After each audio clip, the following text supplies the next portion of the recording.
Joe Scarborough just doesn't get it. He feels the best way for a Democratic presidential candidate to win is to look, sound, and act like a moderate Republican.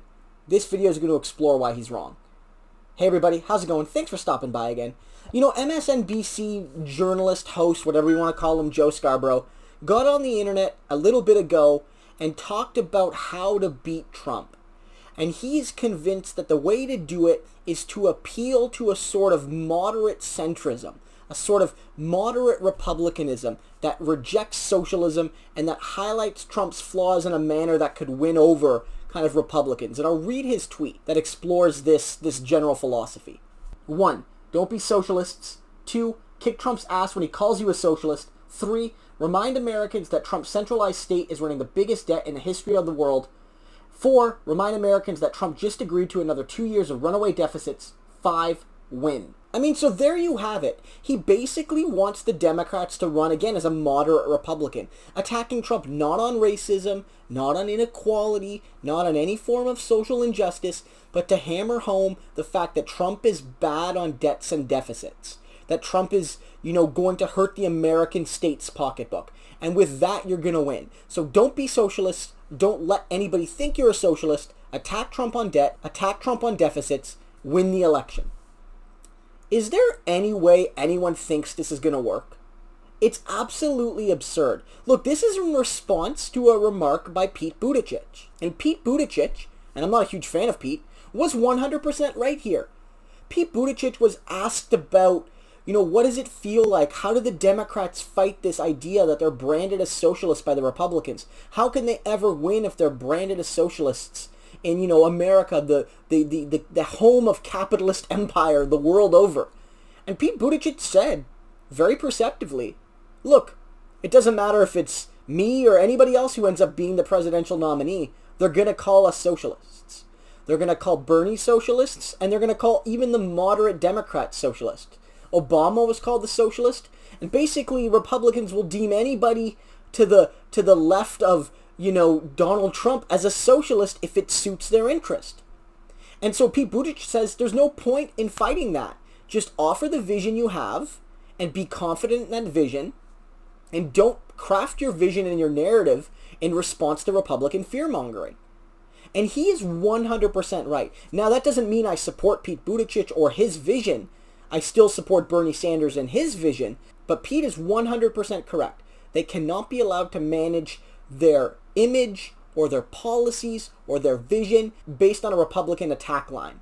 Because here's the deal, Joe. Here's the deal. We can kind of go through your points.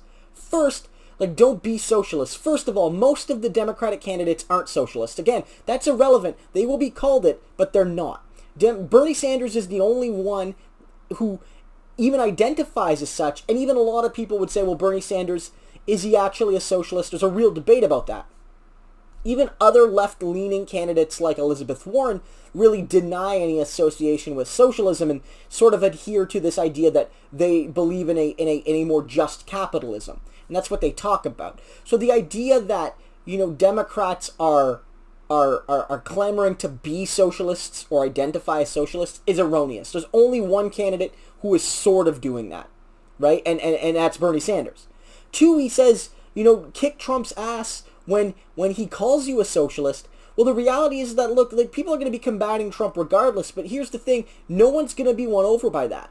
The people who are mad that you're being called socialists are going to vote for you anyway. And the Republicans who legitimately believe that someone like Beto O'Rourke or Pete Buttigieg or Kamala Harris or Joe Biden is actually a socialist, they were never accessible anyway.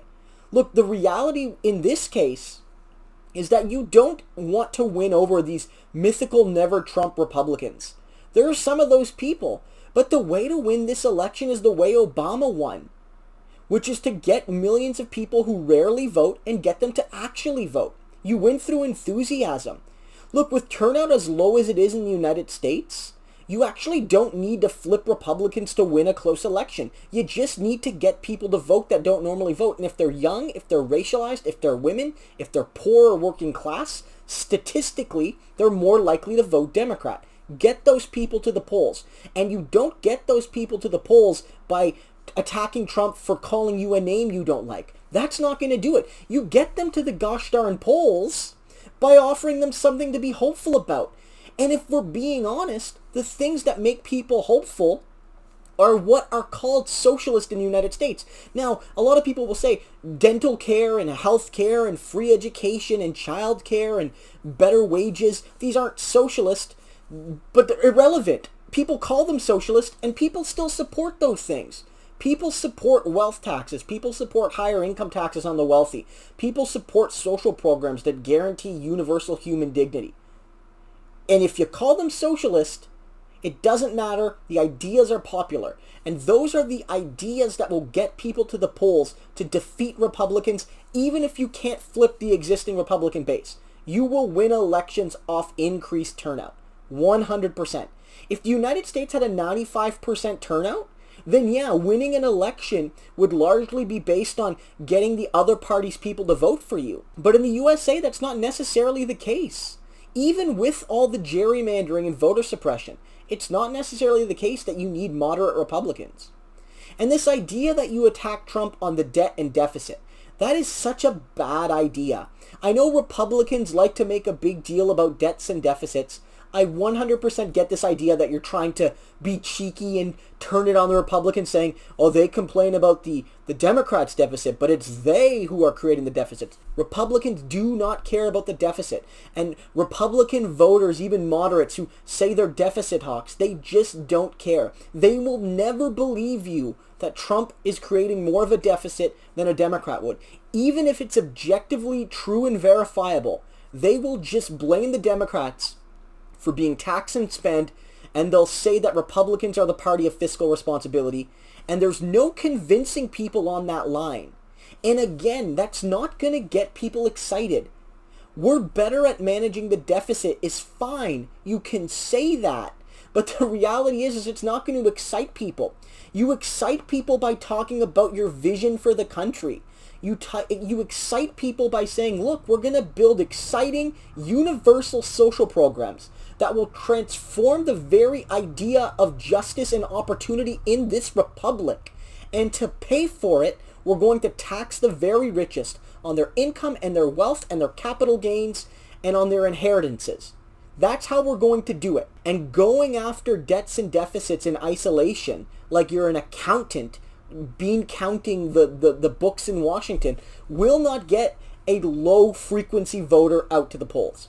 It will not. And the most important point is number 5 is you win.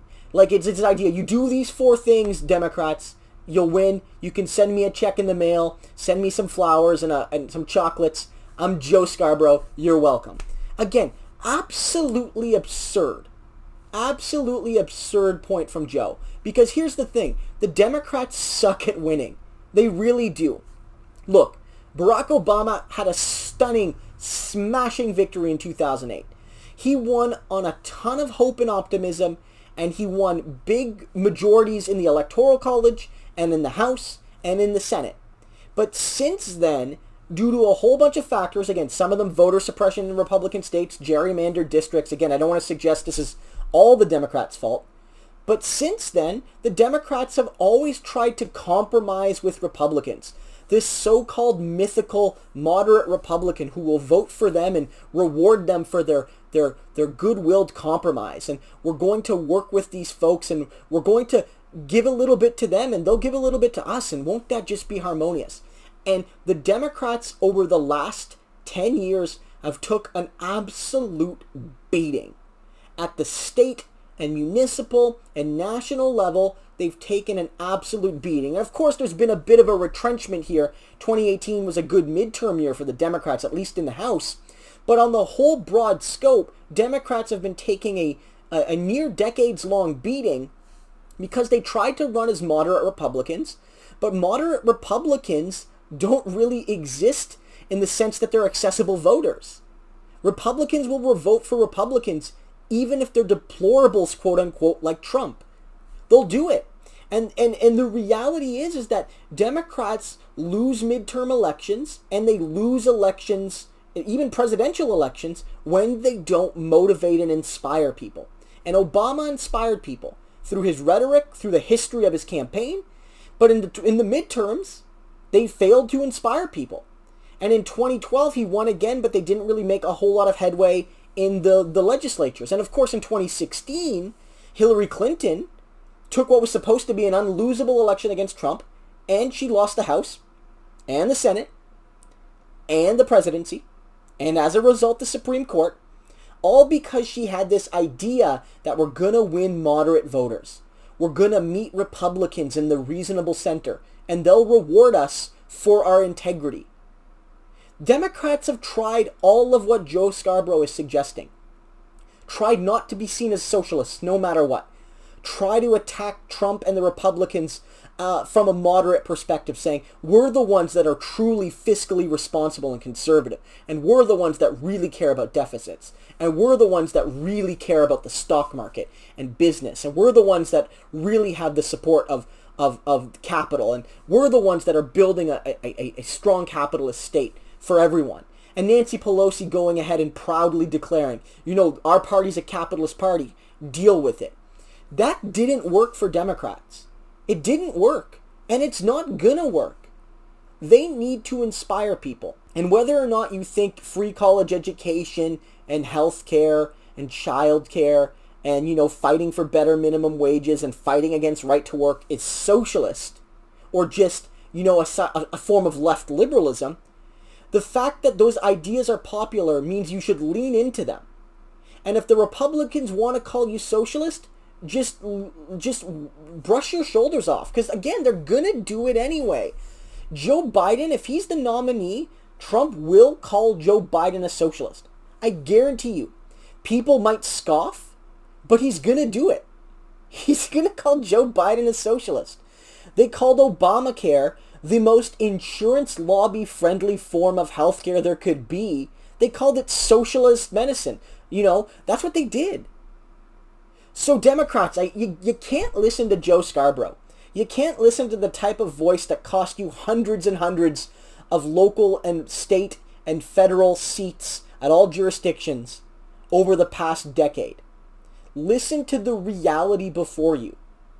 That socialism is becoming more popular, especially with young people, and that even if the term isn't universally popular with the electorate yet, the ideas that people associate with socialism are popular. The route to success isn't in trying to be or appeal to a moderate Republican. The road to success for the Democrats in 2020 and beyond is to be bold progressives with a vision to inspire the average American.